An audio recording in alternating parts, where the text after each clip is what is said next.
Gangster dibawa ke kantor polisi, tapi dengan arogan ancam direktur. Alhasil dia langsung melempar bangku, bahkan panggil orang dan memukul. Tapi besoknya putri direktur membawanya pergi. Sulit dibayangkan bajingan ini. Bagaimana menjadi juara dunia?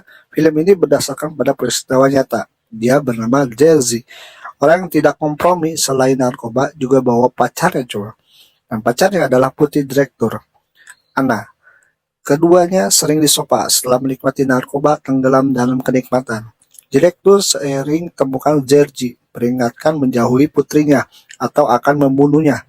Tapi bagaimanapun dihentikan, anak selalu menyelinap keluar untuk temui Jersey. 2 tahun kemudian, anak tiba-tiba memilih meninggalkannya. Jersey bertanya, mengapa? Anak bilang, masalahmu adalah aku hamil. Mendengar ini, Jersey tercengang, butuh waktu untuk merespon. Lalu dia lari pulang dengan semangat. Dan dia ingin beritahu ibunya tentang berita ini. Dia mencari ibunya. Ibu, di mana kamu? Tapi tiba-tiba temukan ayah melecehkan ibunya lagi. Dia segera hentikan. Akibatnya dia ditampar. Ayah bahkan mendorong ke samping kasur. Dapat pukulan besar di kepala. Jersey langsung marah. Dia melempar semua foto masa kecilnya ke dinding. Tapi kamu yang menghancurkan hidupku. Kamu bilang aku berharga. Aku percaya. Dia suka olahraga dari kecil, mendapatkan piala yang banyak. Tapi ayah dari dulu tidak pernah mendukungnya. Lalu dia ke rumah sakit menjahit luka karena penggunaan narkoba. Saat dokter pergi, bawa pergi semua obat di sana. Tapi segera ditemukan dokter. Polisi pun membawanya pergi. Tapi hidup di penjara itu tidak mudah. Kecanduannya membuat sengsara, bahkan dipukuli orang lain. Tak lama, Jersey dibebaskan. Temui teman berkata ingin berhenti. Aku ada tujuan karena aku akan menjadi ayah. Inilah kenapa aku ingin berhenti narkoboy. Tapi besoknya, teman meninggal karena overdosis. Melihat temannya meninggal, seperti melihat dirinya di masa depan. Di pemakanan temannya, dia tempatkan recorder favoritnya di peti temannya. Berharap recorder bisa menemani temannya. Saat ini pacarnya Ana juga datang. Dia akhirnya bertemu pacar yang sudah hamil. Dengan senang mengelus perutnya yang sudah membuncit. Tapi diusir pacarnya ayahnya. Jika bukan karena pria ini, putrinya tidak akan menjadi pecandu narkoboy. Saat ini pacarnya juga sangat kecewa padanya. Benar-benar meninggalkannya. Jerry pun putuskan untuk berhenti dari narkoboy. Jadi ayah yang baik. Tapi karena kecanduan bahkan tidak bisa minum air. Kesadarannya di luar kendali. Melihat bercermin, dia berbalik bersiap mengambil nyawanya. Untungnya ibunya menyelamatkan tepat waktu. Lalu dibawa ke rumah sakit. Dia minta dokter menyelamatkannya. Lalu dokter membawanya ke pusat rehabilitas. Aturan di sini lebih ketat dari penjara. Cukur rambut atau pergi keluar berjuang sendiri. Jersey memilih cukur rambut karena ingin menjadi ayah yang baik. Tapi kecanduan menyerang kapan saja. Dia jongkok di tanah dan gemetar. Gak kesulitan untuk tidur di kasur. Setiap kali dia keluarkan foto pacarnya, karena ini satu-satunya penyemangat. Saat ini dia juga bekerja di pusat rehabilitas. Bagaimana serius tidak terhindar dimarahi instruktur. Bertahun-tahun kecanduan narkoboy membuat fisiknya jauh lebih buruk dari yang lain. Saat latihan baru jalan, beberapa langkah sudah jatuh muntah. Tapi dia tidak menyerah, berdiri lagi. Hari demi hari seperti ini, fisiknya berangsur meningkat. Saat latihan juga mengimbangi yang lain. Karena dia bersikap baik, instruktur memberinya pekerjaan di kolam renang. Dia juga bisa berenang loh di sini. Dia berlari bersama teman-temannya untuk meningkatkan fisiknya agar kembali pulih. Dia pun menjadi lebih disiplin, tingkatkan kebugaran fisik terus-menerus. Berenang, bersepeda, lari, telah menjadi bagian di kehidupannya. Tak lama dia berkompetisi dalam triathlon nasional. Kamu tahu apa itu triathlon? Tahu kan? Berenang 700 meter, lari 5 km, lalu bersepeda 200 km. Akhirnya dengan usahanya sendiri, yang pertama sampai garis finish, tapi kemudian dia mendapat kabar buruk.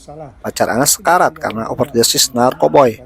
Melihat terbaring di kasur, Jersey penuh rasa bersalah, tapi dia tidak berdaya. Mencium kening pacarnya, ucapkan selamat tinggal terakhir. Keluar dari kamar, dia melihat seorang gadis di pintu. Dia pergi untuk menyapanya, tapi direktur langsung membawanya. Siapa namanya? Dia bukan anakmu. Sangat jelas, direktur masih tidak mau menerimanya. Demi teladan bagi putrinya, Jersey mencukur rambutnya lagi. hingga botak plontos dan berhasil didetoksifikasi. Tak lama Anna meninggal. Georgie melihat foto di tangannya. Air mata mengalir tak terbendung. Demi dirinya juga demi putrinya. Dia mulai partisipasi berbagai kompetisi, memenangkan berbagai penghargaan. Secara bertahap, kebugaran fisik kembali normal. Dokter juga katakan ini seperti keajaiban. Setelah itu, dia memecahkan rekor triathlon Eropa lainnya, dan dia berhasil memenangkan partisipasi dalam triathlon dunia. Sergi memperkuat latihan setiap hari, tapi kecelakaan terjadi. Sulit bagi Sergi berhenti dari narkoboy. Saat mengendarai sepeda, tiba-tiba sebuah mobil menabraknya. Dibawa ke rumah sakit penuh dengan luka. Perawat tidak tahu dia mantan pecandu. Suntikan morfin dalam obatnya sulit lakukan detoksifikasi. Baginya ini berakibat fatal. Kecanduan meningkat di malam hari, berteriak kesakitan. Tiba-tiba dia melihat putrinya. Akhirnya dia bertahan dengan ketekunannya sendiri. Keberuntungan dalam kecelakaan ini, mungkin dia masih bisa berjalan. Direktur mengatur dia bertemu dengan putrinya. Melihat perubahannya, Tam menyemangatinya dan memberitahu nama putrinya. Dia bernama Carmilla. Nama itu memberi Georgie harapan. Dia berdiri lagi untuk putrinya. Awalnya berjuang sendiri di dinding, meski badan sakit, jatuh lagi dan lagi, tapi berusaha untuk bangkit. Perlahan dia mulai jogging. 9 bulan kemudian dia setengah pulih, tapi tetap tidak bisa ikut lomba. Setiap langkah mengancam jiwanya. Direktur datang membujuknya, tapi Georgie berkata, "Aku melewati hari yang sulit. Setiap hari tidak berani menatap diri di cermin. Aku tidak punya cara lain untuk melawan ketakutan. Ini pilihan satu-satunya jika aku ingin memberi Carmilla menjadi ayah yang baik." Tak lama hari lomba. Sayangnya aturan berubah. Setiap item digandakan. Berenang 8 km, bersepeda 360 km, lari jarak jauh 84 km. Tetapi jersey bersikeras. Tembakan pun terdengar, lomba dimulai. Para pemain berpacu dengan waktu. Georgie memulai dengan baik, lewati lawan-lawannya. Karena cedera, fisiknya mulai melemah. Dia ke perahu terengah-engah, lalu segera melompat ke dalam air. Saat mencapai akhir, sudah terlambat 10 menit. Kemudian bersepeda, dia mengejar, terus melampaui lawan dan jadi yang pertama. Hingga puncak ketiga berlari, langkahnya mulai melambat. Dia duduk dan melepaskan sepatunya. Ternyata kakinya terluka hingga kesakitan. Dia menyeret sepatu, lalu dibilas dengan air, karena akan membuatnya terasa lebih baik.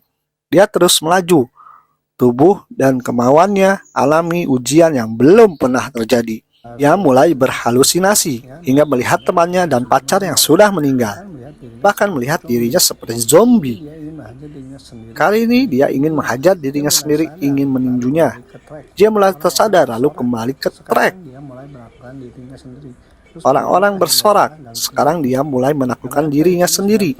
Terus berlari hingga lelah dan terjatuh. Melihat garis finish dan putrinya sudah di depan, dia mulai bangkit tanpa ragu. Akhirnya dia berhasil melewati garis finish, memenangkan kejuaraan dunia. Film ini didasarkan pada peristiwa yang nyata dengan nama asli Georgie Gorski. Dia dari seorang pecandu narkoboy menjadi juara dunia. Buktikan sendiri dengan kekuatan, ubah hidup dengan ketekunan. Melalui pengalaman dapat membantu pecandu narkoboy menjadi percaya diri. Semangat, dukung dengan cara subscribe, like, dan komen ya guys. Bye.